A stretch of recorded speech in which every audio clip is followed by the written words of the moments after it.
Hey guys, welcome back to yet another video. I'm Sandeep and you're watching RevAtlas, and today we're going to be taking a look at the review of the M1 powered Mac Mini from Apple. Now before we get this started, please do make sure to hit the subscribe button and also turn on notifications to avoid missing any videos from this in the future. Now let's begin the video.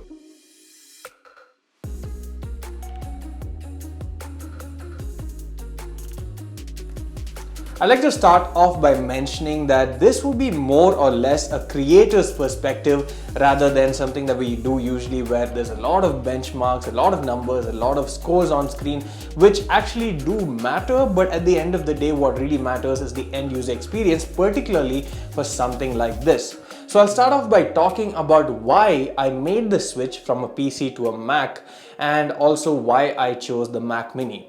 So to start things off, earlier I built my first PC, actually my first own PC you can say, in 2016, and the reason that I built it was the fact that I wanted to game on it, plus I wanted an editing machine as well. Now time has passed, years have gone by, and I realized that I no longer have time. In the past few years I've not been gaming at all, and whatever little gaming that I've been doing has also been on smartphones most of the time, and as a result I don't really need a PC that's built for gaming. Now when it comes to video editing, the main issue I had with PCs is the fact that I was using Premiere Pro and it was not very refined. Despite having high-end hardware like the RTX 2080 Ti, 64GB of RAM, and a slightly dated but still pretty good 2700X from Ryzen, I still felt that the optimization was not all that great, and I felt that the hardware was being underutilized due to lack of proper optimization and tuning on the software front.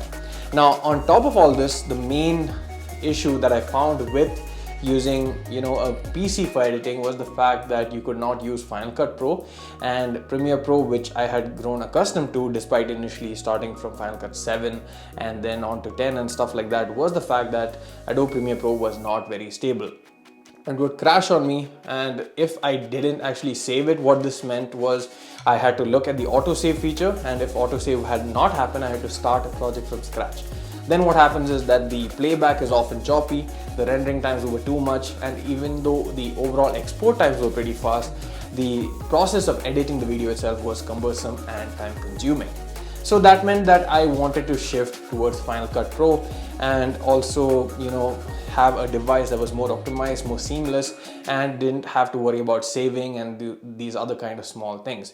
Now, why the M1 Mac Mini? So first things first, I didn't want a laptop. I already had a PC, a high-end PC at that time, a custom built one, along with a MacBook Pro 15-inch touch bar model, and I had been using both of these almost equally, you can say, when we started RevAtlas, but that had sort of gone downhill in terms of usage on the Mac because I didn't really need a laptop, and considering I was mostly editing at home. Earlier I needed a laptop because I was traveling to events, we didn't get review devices initially, I had to shoot something, and I also had to shoot and upload as soon as possible in order to get any views possible.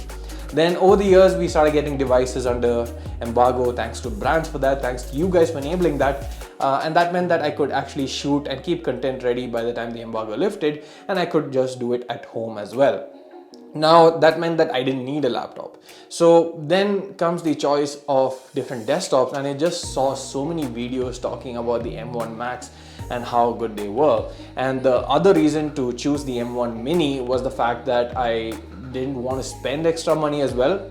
When you think of the computing power, which I shall also talk about later on in this video, the M1 Air or the M1 Pro and even the M1 Mini all are practically the same, with the difference of being no fan on the Air, better thermal efficiency on the Mini, and having a laptop with somewhat similar setup like the Mini on the Pro as well. So I didn't want to spend that extra amount of money, considering the starting price of Mini was just 64,900 compared to much higher asking price for both the Air and the Pro. So that was another reason for going for that. And I also wanted something that's overall small. So I didn't want to go for a Mac Pro. Not that I could, it was way out of my budget for sure. But I didn't even want like an iMac Pro or something that sort in terms of the size. So that's why I didn't go for a PC, that's why I didn't go for anything else. I just decided on the Mac Mini. Now, was I skeptical about this? Yes, I was. I was kind of wondering how something that's so big, a PC that's so big, of course it's modular and stuff, but how something so big could actually compete with something that's so small, or rather the other way around. And when I ordered it, now on to the topic of what variant I ordered. The base variant comes with 8GB of RAM and 256GB SSD, but I wanted, not SSD, storage, but I wanted to have actually more storage, more RAM as well. So I went for the 16GB and 512GB option, and I'll talk about that very soon. But each of this meant that I had to add 20,000 rupees extra to all of these, and it actually, I feel in the end, is worth it. Now on to the topic of how it has been so far. It's been almost 3 weeks that I'm using it, and here is what I think. As a creator, I can't believe just how good this has been to me in terms of the overall efficiency, in terms of the way that I've just been able to churn out videos. And of course, I'm comparing Premiere Pro on a PC to Final Cut Pro on a Mac Mini, which is not an apples to apple comparison. But at the end of the day, what really matters is the end objective, which is how fast, how easy, and how efficiently I can churn out videos. Now that's where this comes in. I had no issues in terms of the timeline. Playback was perfectly smooth despite actually using footage from the Sony FS5, the MXF files, which are usually a bit tough to work with, at least in my personal experience compared to some of the other files that I've seen. It's actually much better in terms of the stability. It hasn't crashed on me even now, despite using it for several days. It's actually very stable. It saves automatically, so even if I accidentally hit restart PC or close the application, whatever, my work is there, it just saves in the background automatically. That's very convenient and easy. And last but not the least, the rendering times are incredibly fast. Like, it does all these things in the background. You click stabilization on Premiere Pro, the warp stabilization used to take so long. Almost every video, I would say 5 to 6 minute video would take almost an hour in terms of warping. Like, I had to sit and select the clips that I wanted to warp, and either warp individually or put all at once and then come back an hour later in order to find them perfectly warped. In this, it just takes a couple of seconds, less than a minute in most cases, to actually warp it. And even the export times, I actually posted on Twitter about this. A basic 4K timeline, HDR timeline, I actually exported in 1 minute and 41 seconds or so, which is incredibly insane. Of course, the time goes up.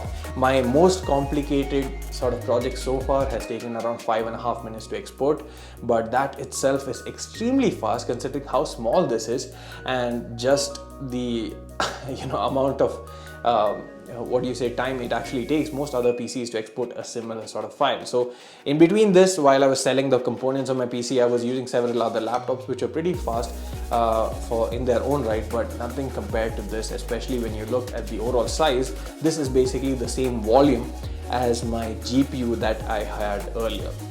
Now, in terms of the RAM, many people were saying that 8 in this is 16GB, like in most other computers, and 16GB is like 32. Well, that's not exactly true. While this is utilizing swap memory in order to get you better performance and make sure that you don't actually feel suffocated or your PC does not feel like it's struggling, at the end of the day, more RAM is always better, which is why I went for 16GB. Now, in my most complicated of projects, I think I had Safari running at the time, Chrome running at the time, Telegram, Photoshop, and Final Cut Pro. It used around 4.5GB of swap memory, and it did not feel like it was lagging in any way. It was still performing efficiently, still able to do everything fast, and that just says that if you are someone who is doing 4K video editing and doing a lot of multitasking at the same time, you should probably be looking at the 16GB option, especially because you cannot upgrade in the future unless you change the entire system itself. Now, if you are someone who is doing 1080p video or even 4K video, but you're okay with kind of closing some of the applications that are running in the background, then I think you can make do with 8GB. And I've even seen some people even go fine with 4K video with multiple applications open. But I think, again, if you're having a lot of layers, if you're having a lot of clips and different a very complex sort of timeline, then you may still need that 16GB. But for basic editors, basic creators who are doing mostly photo work, who are doing mostly 1080p sort of projects, 8 GB is fine. But if you're planning to have this in the long run, this computer for a long number of years, I would say invest in that 16 GB, and that 20,000 that you invest in that is well worth and even better than investing 20,000 in the storage itself. Now I did increase the storage as well, but at the end of the day you can at least connect something or the other and still copy it off. But I felt that 256 GB is too small storage to have in a machine, and I was used to even the MacBook Pro having 512 GB, so that's why I went for that. And what I do now is practically offload the storage either onto the cloud, that's what I generally do for clients work and those kind of things, or I actually copy it to a local hard disk or solid state drive. Now in terms of the issues that I've had, so I won't say that this is without any issues.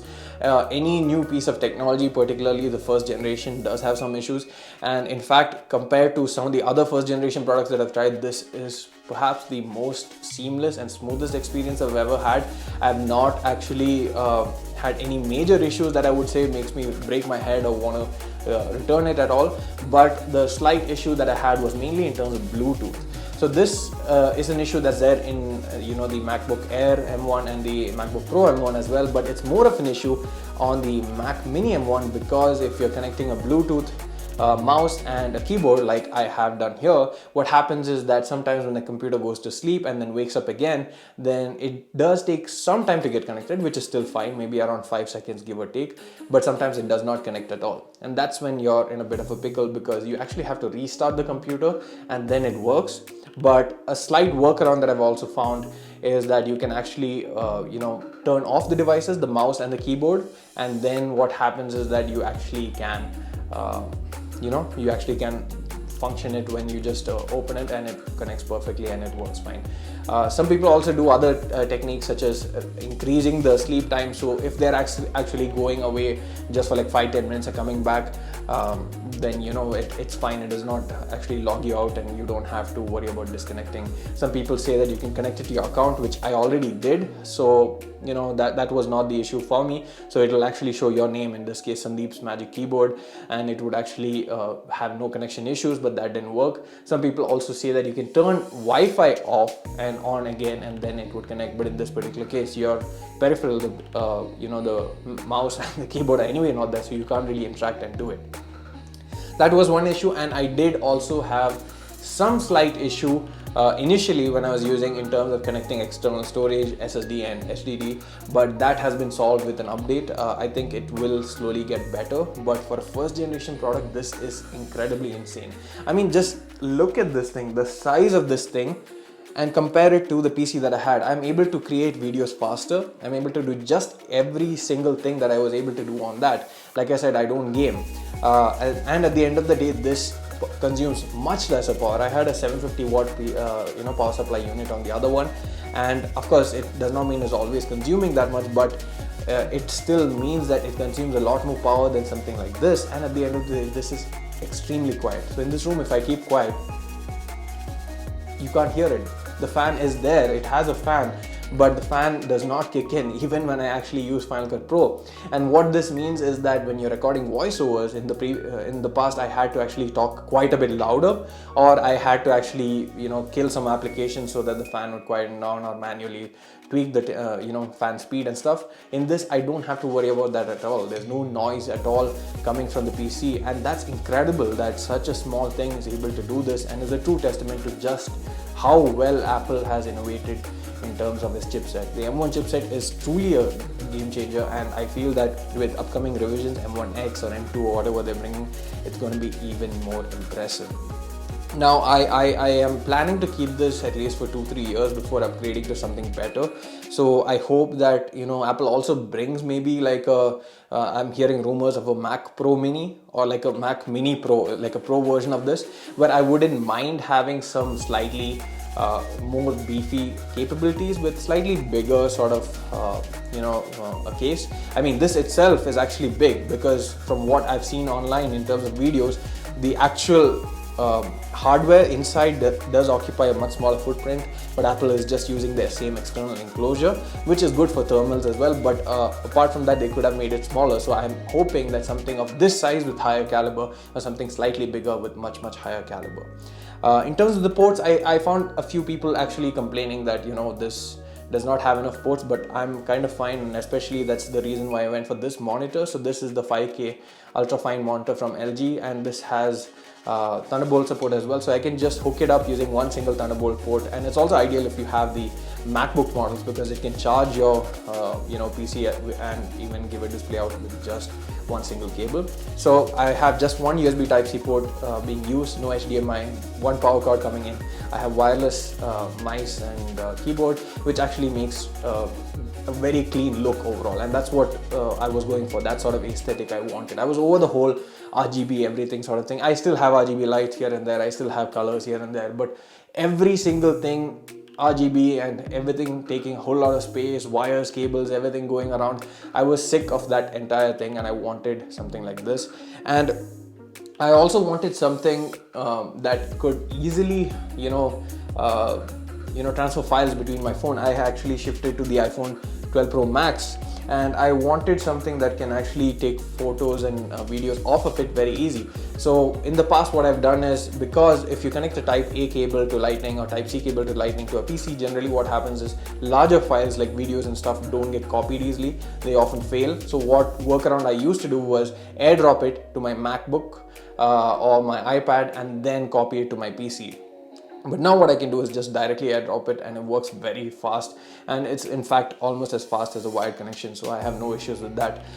And overall, I feel everything is well integrated, and while I still have to use Android phones because I'm reviewing them, just because I use a lot of iPhone footage for B-rolls and stuff. At times you do want to relax and not just carry around a huge camera all the time. That's when this actually comes in handy. And overall, it has been a very satisfying experience. And I would also recommend everyone to get Apple Care Plus for this. In India, it's around 10,000 rupees, give or take. And it gives you 2 years of protection. And I would say it's very useful. In the past, my MacBook Pro, for example, it had an issue with the keyboard, and I had Apple Care Plus, and they took care of it and replaced it. Everything was fine. So similarly, if anything does happen at all in this, I know many people are considering that, this has a lot of swap memory usage. Will the storage get affected over time? I would say, for peace of mind, get that Apple Care Plus. It would definitely help. And even if you're going for the very basic 64,900 rupee Mac Mini M1, I would say that's one hell of a machine, and way better than anything else in that particular price point if what you're looking at is for video or photo editing. Now, I create videos for YouTube, I do it for my clients, and at the end of the day, I still am awestruck with this particular thing. It's a complete game changer, and I would definitely recommend to other creators out there as well. If you have any questions, do let me know. I will be happy to respond, because I sort of kept it a bit more free, a bit more open. I didn't want to sit and do a voiceover style like we normally do. I wanted a bit more candid, because this is a product that has really changed the way I work. My entire workflow made me more efficient in the past 3-4 weeks that I've been using. So I wanted you guys also to know my thoughts, my raw thoughts. Thanks for watching. See you again in the next one, and please don't forget to hit the subscribe button.